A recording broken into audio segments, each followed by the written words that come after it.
Ang simpleng away ng dalawang bata dahil sa isang napulot na manika, hindi lang nauwi sa sakitan. Umabot pa sa rambulan ng mga nanay nila.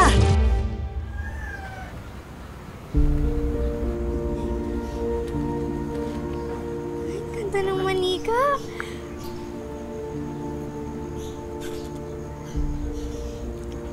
Ay, sira na pala eh.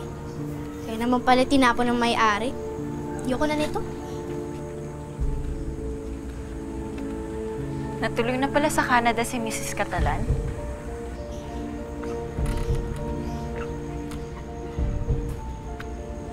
Nay, tignan niyo. Ang ganda ng manika. Ay, kaya lang, may sira na pala. Sayang, gusto ko pa naman laruin. Talaga bang gusto mo to? Alam mo anak, madali lang naman to eh. Di ba si nanay nagtatrabaho sa laundry shop? Tatahiin ko lang itong mga sira, tapos lalabhan, ida-dryer. Tignan mo mamaya, parang bago na to. Talaga po?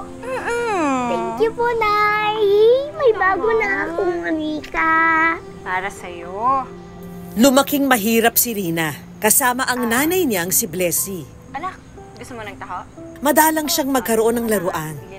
Pero isang araw, magbabago ang kapalaran dahil makakapulot ng isang magandang manika si Rina. Hoy! Akin yung manika na yan, ah. Huh? Paano ito naging sayo kung napulot ko lang yan dito? Ako unang nakakita neto, kaya akin to. Eh, nakita mo pala, ba't di mo kinuha? Basta akin to. Akin yan! Ano ba? Bitaw mo na Rina, nasasaktan ako! Bitaw mo yung manika ko! Ito na lang po. Anak! Rina! Rina! Ano nangyari dito? Nay, ilagaw niya yung manika ko. Sabi niya daw kasi siya daw yung nauna nakikita. Eh, di ba? Tayo yung unang kumuha sa kanya. Abby, huwag kang nananakit. Masama yan. Kung gusto niyo to, yan, saksak niyo sa baga niyo. Susumbong kita sa nanay ko, Rina. Pati ikaw, matanda ka. Bakit naman ganun magsalita yung batang yun? Okay ka lang ba, anak? Nasaktan ka ba? Hindi naman po. Huwag ka nang umiyak. Halika na. Punta na tayo.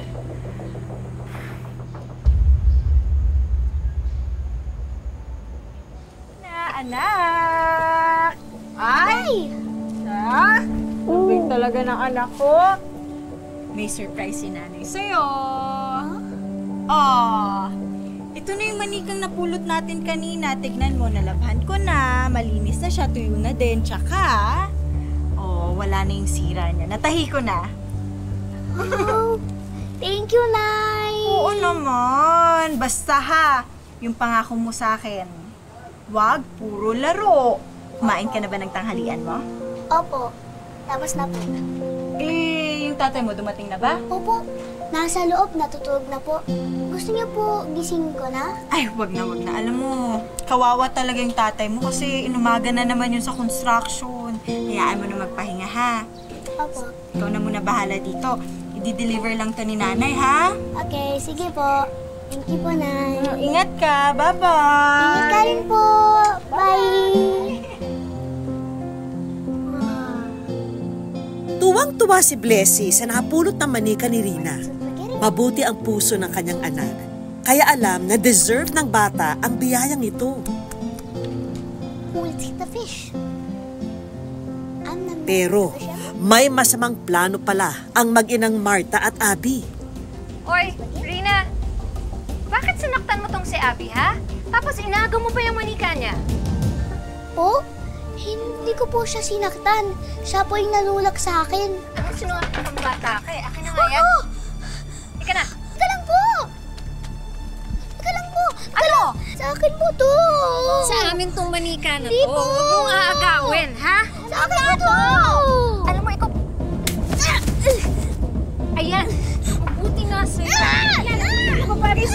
Bata ka! Sige! Magsumbong ka sa nanay mo para kaming dalawang magkos! Buti nga sa'yo, Rina.